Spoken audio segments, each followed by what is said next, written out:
Hey, this is Alyssa Lee with the Daily Planet, where we break news. And Superman, if you're listening, I need that interview with you. But stay tuned to Who Let Us Out, because I'm going to break down my favorite parts of Superman. Welcome back. Now, I did that little piece at the Daily Planet during the Superman press junket where they pretty much built out the set, and I met the Justice Gang and the reporters of the Daily Planet. Now, before you continue to watch this video, please note that there are spoilers in this. Our embargo has lifted by the time this video drops. Also, by the time this video drops, I will have seen the movie for a second time during the LA premiere.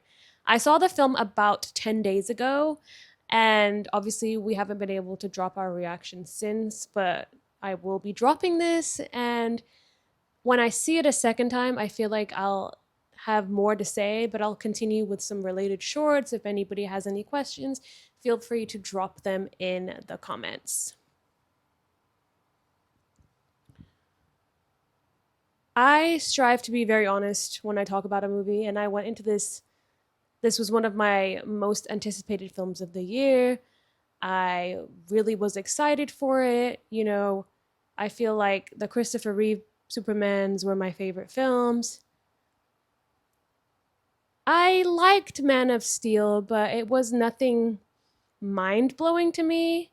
And I do like Snyder films, but I went into this really excited because I do love James Gunn's work. And prior to recently, I was more of a DC girl than I was Marvel. It may have changed depending on certain shows and things that I watch. I think I'm at an equal pace right now because there's things that I love and hate from both.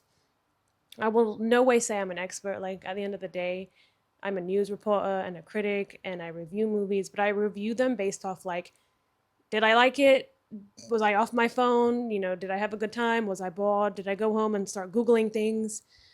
I initially left the movie a little bit underwhelmed, a little confused, and questioning things about the movie. Now, I've let things marinate, and I've started thinking about stuff in the film, and I've wanted to see it again, and I actually like it more now because I think sometimes it takes time to really see what you're watching. And I know people go see a movie to be entertained, which it is entertaining, but for me, if I want to talk about it and really understand what I'm seeing, like I said, I'm in no way a DC expert, but after waiting a couple of days and putting things together in my mind, I actually like the movie a lot more than I did when I first left the theater. Now, it is not an escape, but it is nice to see that humanity in him, whether it be the war that he's trying to get in between and saving a squirrel. I love animals, I love his relationship with Crypto.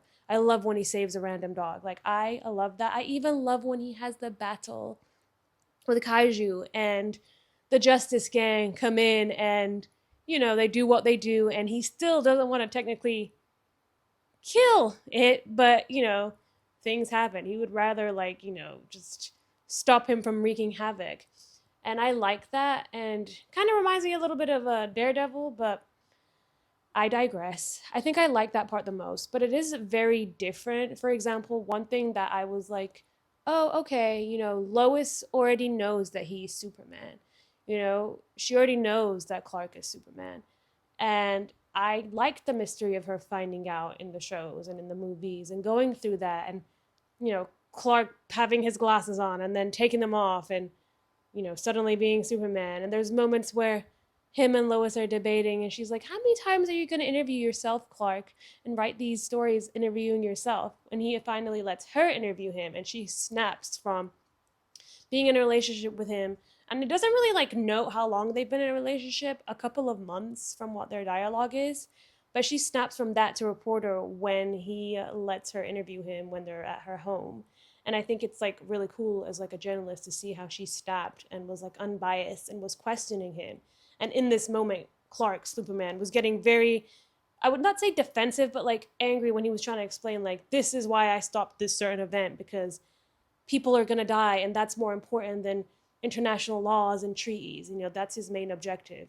He believes from a message that he repeatedly hears from his parents that the robots in his sanctuary play for him, that he was sent to Earth to protect them, which we find out later apparently is not the true meaning of the message. But with this whole thing with Lois knowing about him, we don't really see how this all transpired, and I feel like it underdeveloped their relationship a little bit, which we also get with a few other characters. Like we kind of meet them, but we don't get into too much of like why, when, how. I know most of us who go into these read the comics and seen other films and shows, but I do like to see every person's iteration of something when they do it.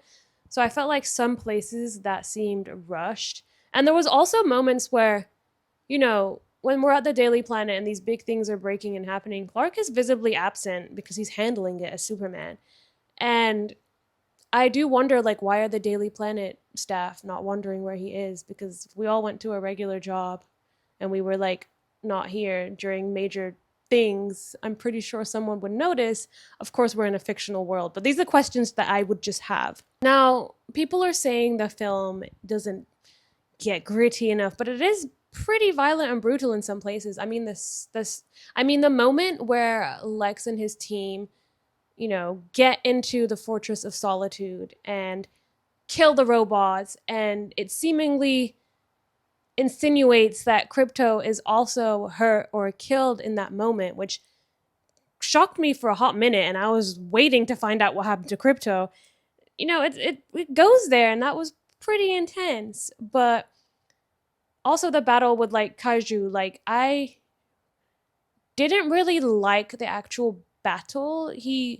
While he looked good, the CGI wasn't the best in this moment. And when Superman's like holding his foot or whatever it is up, it just didn't seem real. It seemed like I felt like I could tell that like it was placed there. Does that make sense? But the moments where he like saves the animal and saves people, those are done really well, even when he swims under the concrete. But the specific battle itself and then the Justice Gang coming in looked really cool, but it just didn't look real enough to me. And that was like my one criticism for that part. Also, during this whole battle with kaiju, there is like a moment where people pull their phones out and start videoing and selfieing right beneath this giant creature. And I think it's very reflective, like what we see today when there's bad things happening or disasters. The first thing somebody tends to do is grab their phone out instead of like seek help, or sometimes they seek help and grab their phone out. So I think it's like nice to see things from our time put in this fictional world. But like I said, some of the CGI was not perfect. Not all of it. Now, I do want to go there because not all of it was bad. There was just moments where I was kind of like, huh? But anyway, that doesn't make it a bad movie, like I said. That's just one of the criticisms I have, and I feel like that's the whole point as a moviegoer, is to talk about what you did and didn't like and not to completely trash a movie, because there were a lot of things that I did enjoy. Now let's get into Lex Luthor. I really liked Lex Luthor in this, even though he's a total pick-me, and whenever Superman prevails in something, he sabotages him and makes him look like the bad guy, even when he, attacks the Fortress of Solitude and gets a hold of the message that Superman's parents sent him. We find out that the message was actually to like destroy the world. I won't really get into it, but he uses that against him, and that's why everybody turns against Superman. And we even see Lex cry, and I think that's really interesting to see him cry because he's this almost sadistic, crazy billionaire, but he still has feelings, which he has feelings. That was pretty cool. He's the embodiment of, billionaire that wants to put a stop and control everything, and Superman, this alien from another world, wants to do good, and he wants nothing but to stop this person who's entered the world. And there really is no reason other than certain things that Lex has going on for him to hate Superman so much. But he really is the embodiment of certain people in real life once again. And what do billionaires do best? Use their money, resources, and brains to create crazy things that are not always good for the environment. Now, Lex cuts a deal with the government after he discovers Superman's parents' message and sends it to them. This is where we see Rick Flag Sr. I mean, we don't see him in the movie too much, but I'm assuming like later on in Peacemaker and other projects and movies, we'll get a lot more of him because I love Frank. But Lex ends up cutting a deal with the government. He takes Superman into custody and he traps him in this prison, which is a pocket universe black hole thing he's created, where Lex also keeps ex girlfriends, reporters, and anybody who's basically said anything bad about him, gone against him, giving dictator vibes. And that's where we meet Metamorpho, his exes, a couple of other people. The whole war between Boravia and Jahanpur, it's all linked into Lex's plans, and it's about the little man fighting and not letting these guys with big tanks take over their country, their space. So it's always about helping those who need the help, and I think that's the core value of the movie. And I think if anybody hates on that, I don't really know why you would hate on that. I know we're seeing something where we want to be entertained, but sometimes movies are also there to teach us something, and almost every movie I've seen, even comedies or silly films, have taught me something. So I don't understand like why anybody would pick that part into pieces. Now I think the characters play like obviously an important role. I already told you what I thought about David Cornsweat's Superman. He's not my favorite Superman in the entire, ever, but he did a good job, and I liked that his was more nerdy, more relatable, you know, easier to like relate to things with him, felt more approachable as opposed to this figure. I really loved Metamorpho. He, especially when we meet him in the Pocket Universe prison, he became one of my favorite characters. And then I'm biased, but I love Nathan Fillion because of The Rookie, and his Guy Gardner is hilarious.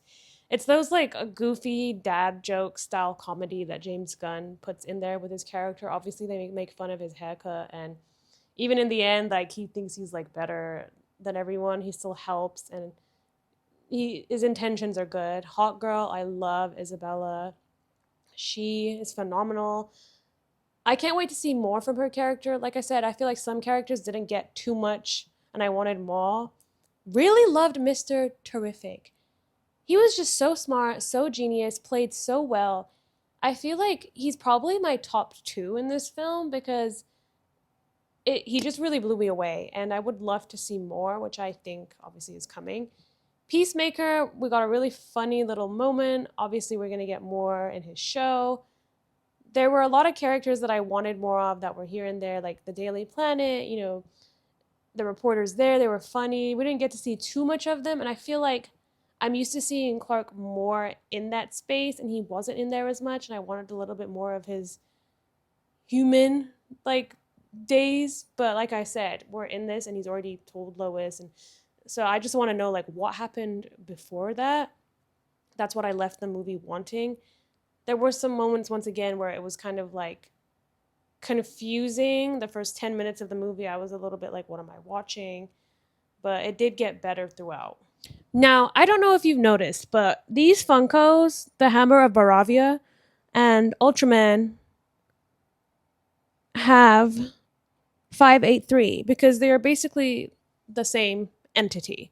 The Hammer of Baravia Ultraman is Lex's tool to use against Superman, and we discover that in the movie. And then when the mask is taken off, it's obviously a clone of Superman who he has to battle, and whether or not he succeeds, I'll let you watch the movie and find out.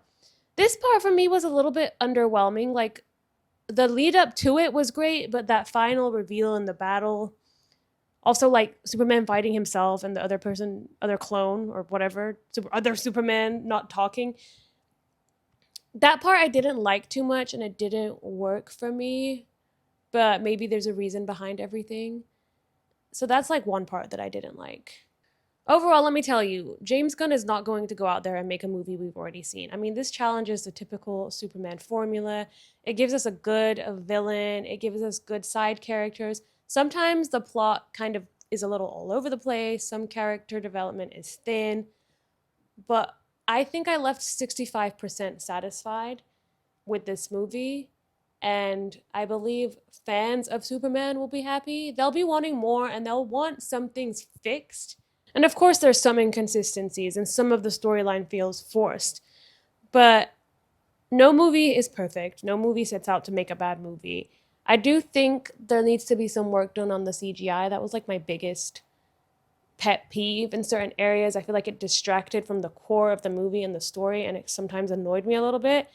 And it was kind of giving, when the CGI is done so much, or they've tried to make it so good that it's obviously CGI, it kind of was giving that.